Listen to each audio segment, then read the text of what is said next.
డెమోక్రషన్ teachers federation 25వ రజతోత్సవాలు ఈ నెల 10, 11వ తేదీలలో విశాఖపట్నం కేంద్రంలో గల ప్రేమ సమాజం నందు నిర్వహించనున్నారు. ఈ సందర్భంగా అల్లూరి జిల్లా పెదబయలు మండల కేంద్రంలో గల GTAA బాయ్స్ 1 పాఠశాలలో స్థానిక మండల విద్యాశాఖ అధికారిని శ్రీమతి పుష్పావతి గారి చేతుల మీదుగా పోస్టర్స్ ఆవిష్కరించారు. ఈ సందర్భంగా DTF సంఘం జిల్లా అధ్యక్షులు మాట్లాడుతూ, DTF అనేది ఏంటి sir? Democratic teachers federation DTF. నా పేరు ముఖ్య రామకృష్ణ, అల్లూరి సీతారామరాజు జిల్లా అధ్యక్షుల్ని. ఈరోజు మేము ప్రతి మండలాలలో కానీ అలాగే ASR జిల్లా తరఫున డెమోక్రటిక్ టీచర్స్ ఫెడరేషన్ యొక్క ఈ సంఘం ఆవిర్భవించి సుమారుగా 20 సంవత్సరాలు గడిచింది. ఈ సందర్భంగా మన రాష్ట్ర శాఖ పిలుపు మేరకు ఉత్తరాంధ్ర జిల్లాల్లో ఉమ్మడి జిల్లా అయినటువంటి విశాఖపట్నంలో మేము ఈ యొక్క రజోత్సవాల్ని జరుపుకున్నటకు మేము పూనుకోవడం జరిగింది.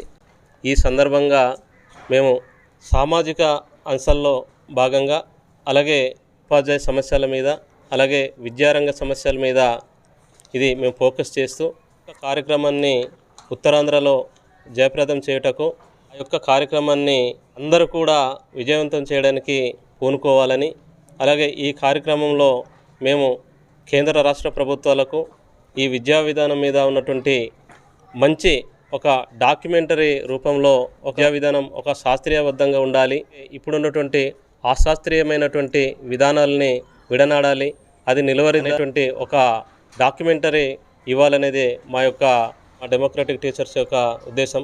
ఈరోజు విద్యా విధానం చూస్తుంటే NEP 2020 ఈ యొక్క విధానం అనేది చాలా హాస్యాస్పదంగా ఉంది. ఈ యొక్క విధానాన్ని మేము పూర్తిగా డెమోక్రటిక్ టీచర్స్ ఫెడరేషన్గా వ్యతిరేకిస్తున్నాం.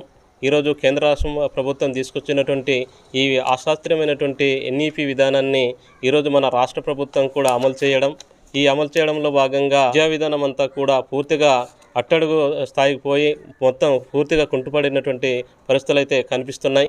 ఈ విధానాన్ని ఇట్లాగనే కొనసాగితే ఈరోజు ప్రతి పాఠశాలలో కూడా ఉపాధ్యాయులు లేనటువంటి పరిస్థితి. రాష్ట్ర ప్రభుత్వం తీసుకొచ్చినటువంటి 117 జివో, ఆ 117 జివో అనేది ఇది ఈ రాష్ట్ర విద్యా విధానానికి ఒక గొడ్డలు పెట్టు లాంటి విధానం.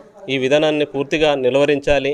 ఈ విధానం ఇది కొనసాగితే ఎక్కడ కూడా పూర్తిగా పేదరికంలో ఉన్నటువంటి విద్యార్థులు కానీ అలాగే అట్టడుగులో ఉన్నటువంటి విద్యార్థులు కానీ ఈ విధానాన్ని అనుసరించినట్లయితే ఖచ్చితంగా నష్టపోయేటువంటి పరిస్థితులు అయితే దాపురిస్తుంది. కాబట్టి ఈ విధానాన్ని కూడా ఈ కేంద్ర రాష్ట్ర ప్రభుత్వాలు పూర్తిగా నిలువరించాలి, దీన్ని తొలగించాలని డెమోక్రటిక్ టీచర్స్ ఫెడరేషన్ డిమాండ్ చేస్తున్నది. మేము ముఖ్యంగా మా యొక్క డెమోక్రటిక్ టీచర్స్ ఫెడరేషన్ యొక్క విధానం, మా యొక్క ప్రధానమైన డిమాండ్ కామన్ స్కూల్ విధానాన్ని కొనసాగించాలి.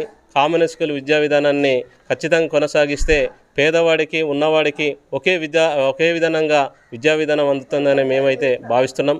అందుకనే మా ఈ యొక్క సిల్వర్ జూబ్లీ అనే ఈ కార్యక్రమంలో భాగంగా ఉత్తరాంధ్రలో మేము చేపట్టడానికి ఒక ప్రత్యేకమైనటువంటి పరిస్థితులు ఉన్నాయి. అలాగే ఈ ఆదివాసీ ప్రాంతంలో ఉన్నటువంటి సమస్యల మీద కూడా ఈ యొక్క మా రజోత్సవాల కార్యక్రమంలో భాగంగా మేము కేంద్ర రాష్ట్ర ప్రభుత్వాలకి ఒక మంచి డాక్యుమెంటరీ ఇవ్వాలనేది మేము భావిస్తున్నాం. కాబట్టి మా ఆదివాసుల యొక్క విద్యా విధానం ఎట్లా ఉంది, అలాగే ఆదివాసుల విద్యా విధానం మీద ఒక మంచి నిర్ణయాలు తీసుకోవాలి రాష్ట్ర ప్రభుత్వాలనే. ఈ ఆదివాసుల యొక్క ప్రాంతంలో ఈరోజు అనేకమైనటువంటి పాఠశాలల్లో ఎటువంటి మౌలిక సదుపాయాలు లేక ఈరోజు విద్యార్థులు కానీ ఉపాధ్యాయులు కానీ అసలు ఈ విద్యా విధానం మీద సరైనటువంటి ఇది లేకపోతున్నటువంటి పరిస్థితి ఉన్నాయి. అందుకనే ఈ విధానం అంటే ఈ పాఠశాలల్లో సరైనటువంటి మౌలిక సదుపాయాలు కల్పించి ఉపాధ్యాయులు లేనటువంటి అనేకమైనటువంటి పాఠశాలలు ఉన్నాయి. ఇంచుమించుగా 80% పాఠశాలలంతా కూడాను ఏకోపాధ్యాయులతో నడుస్తున్నటువంటి పాఠశాలలు ఉన్నాయి. కాబట్టి ఈ పాఠశాలలన్నీ అన్నిటి కూడాను భర్తీ చేయాలి. అలాగే ఈ పాఠశాలల్లో ఉన్నటువంటి ఉపాధ్యాయ పోస్టులు సుమారుగా 50,000 పోస్టులు ఉపాధ్యాయ పోస్టులు ఖాళీగా ఉన్నాయి.